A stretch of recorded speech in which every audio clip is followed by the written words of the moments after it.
Hello, fellow munchkin heads. I'm relaxing right now because it's what I like to do when I get the opportunity to do so. Now, this particular video is in reference to the previous video that was just made. And that video is in the description of this YouTube video. And all you have to do is go to the description, copy and paste the YouTube title into YouTube, and then you'll be able to watch it. In reference to me being arrested on SDSU campus on February 1st, 2013, for literally doing nothing wrong whatsoever. Minding my own business, trying to watch a movie. And then a dum-dum approached me and said, he literally approached me, knelt over, and didn't say nothing, but I felt his presence there. He was like bent over this amount of space between me and him. And when I noticed, when I sensed his presence there, I turned and his face was this close to my face. And he said, "Do you mind if I check your bag for guns?" I said, "What? What are you talking about?" I go, "Who are you?" He goes, "I'm just a student." I go, "What are you talking about?" I go, "What do you want?" He goes, "Well, do you mind if I check your bag for guns? Because I noticed that you're carrying this bag and I've just been noticing a lot of weird-looking people that have been coming in the library lately." I said, "Look, dude, unless you're campus safety, I think you need to leave me alone." He wouldn't leave me alone. He kept asking me. So then I raised up my head over the media booth counter and to tell the media staff employees that this guy was bothering me. I said, "Some freak's over here bothering me. He won't leave me alone." So he said, "If you don't let me look in your bag, I'm going to call the police." And I said, "Well, if you don't call, no, what I said was, I tell you what, do you want to use my cell phone to do it?" And he said, "No, that's okay, I got a phone." I go, "Well, then you go ahead and you do what you got to do and leave me alone and let me watch my movie." I was literally minding my own business, doing nothing wrong. And then he goes, "No, seriously." He goes, "I really want to check your bag, or I'm going to call the police." And I said, "Look, you can either use my phone or you can go over there and use the media center phone. Otherwise, leave me the heck alone or I'm going to call the police." So he left my presence. I couldn't get my DVD to work in reference to sitting down to watch a movie. It was a DVD. It ended up being a Blu-ray disc, and I didn't know it. I thought that the DVD players were acting up again. And so I took the DVD out of the Blu-ray disc, which I thought was a DVD, out of the DVD player, and then I went into another media booth to attempt to watch it there. Me still thinking that it was a DVD, but it wasn't. It was a Blu-ray disc. And while I'm trying to get this thing to work, I realized that it wouldn't. So I got up to look for a movie that was on their media shelves. You know, they had a bunch of different movies. I picked one out and took it out, and then went and sat down to watch it. And then next thing I know, I look up and campus safety's in the room, approaching me, asking me for my ID. I said that I wasn't going to give it to them because they had no reason to approach me to begin with. I said, "You don't even have probable cause to ask me for my ID." Then they go on to say that, "Well, unless you're a student or an invited guest, you're not allowed to be in here." I said, "Since when?" I go, "I've been in here 1,000,000 times, and I've even been told by media staff that I didn't have to be a student to be in here." And they said, "Well, that's not true." I go, "Well, where are the signs that are saying this ain't true?" They go, "They're upstairs." They just wanted me to pick up my bullshit, my stuff, so they could take me upstairs and then tell me that I had to leave, altogether. And I said, "Look," I go, if only students or invited guests are allowed here, why is this homeless guy watching a movie two booths over? I go, "Why don't you tell him to leave?" And this guy was carrying multiple bags that had a sleeping bag and everything in it. Literally. And the reason why I pointed him out is because he has checked out movies in line right in front of me or behind me on previous occasions. So I said, if only students or invited guests are allowed here, then why is this homeless guy in here watching a movie? And they go, "Well, we'll kick him out when we get to him." I said, oh, okay. And I said, well, I already know that I'm allowed to watch movies here because I've asked. And they said, "Well, I'm sorry, that's not the policy." And I go, if that's the case, then why do you need my ID? Why don't you just tell me to leave? You know? And they didn't have probable cause to approach me. It was a setup. And I'm going to tell you how it was a setup in a minute. So anyways, check this out.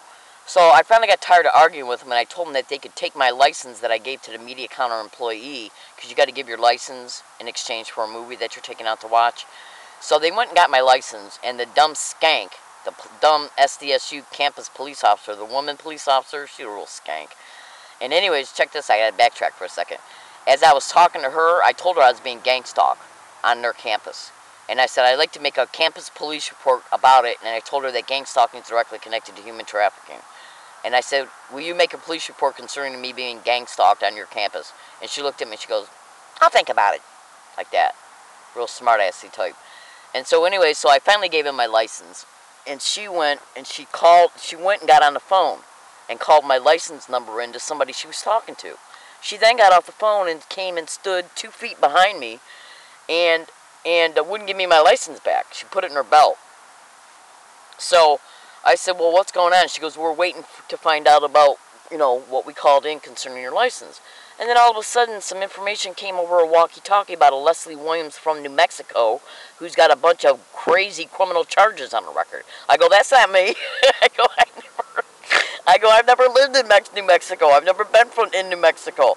I was in New Mexico where I went through New Mexico when I was married, and me and my ex-husband were driving from Michigan to California, and we went through New Mexico to do it.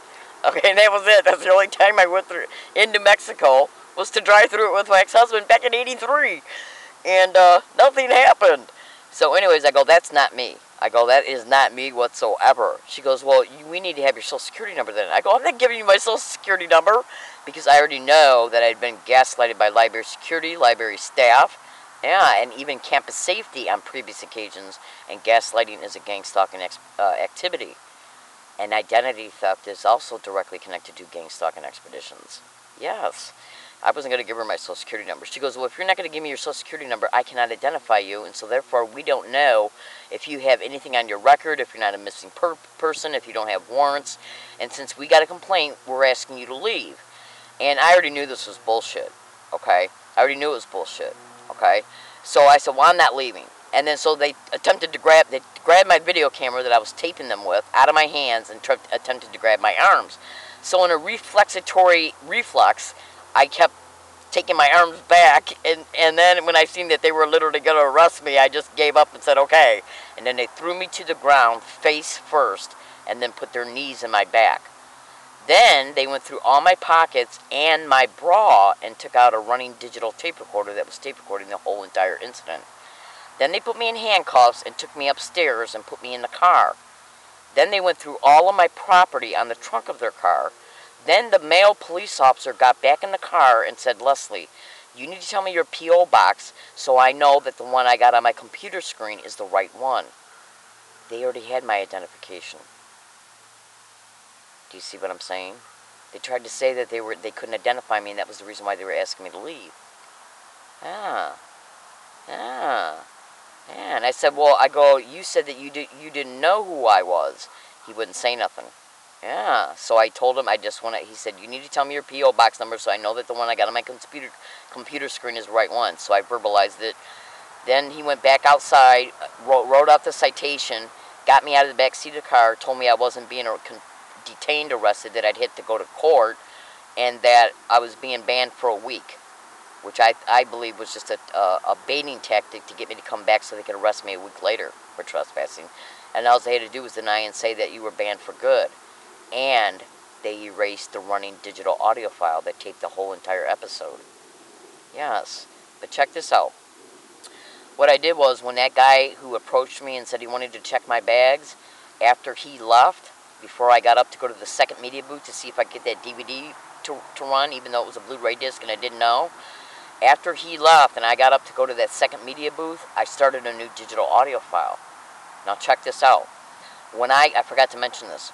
When I seen that DVD wasn't going to work because it was actually a Blu-ray disc and I didn't know it, and when I got up to check out to look for a movie to check it out before the police came, I asked the media center employees if they knew this guy who was harassing me.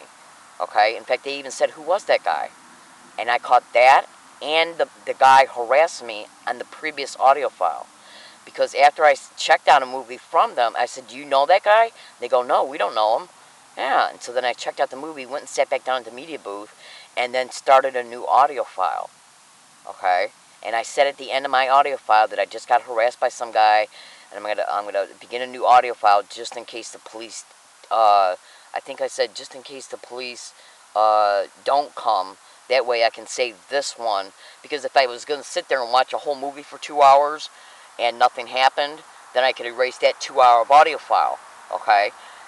And if something did happen, I could keep that incident separate from how this guy was harassing me. But the point of the matter is that he told me he was just a student.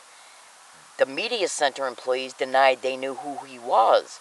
But when he came back with the police, he went back behind the media counter to grab his belongings, and I caught it on video. It was a setup. Ah.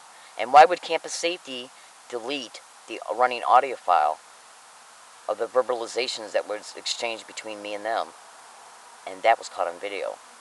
And they didn't erase that. I guess they probably couldn't figure out how to work the camera right away. And this is what happened at SDSU within 36 hours pertaining to what's in the video that's in a comment feature of this one. And that will blow your mind. Thank you.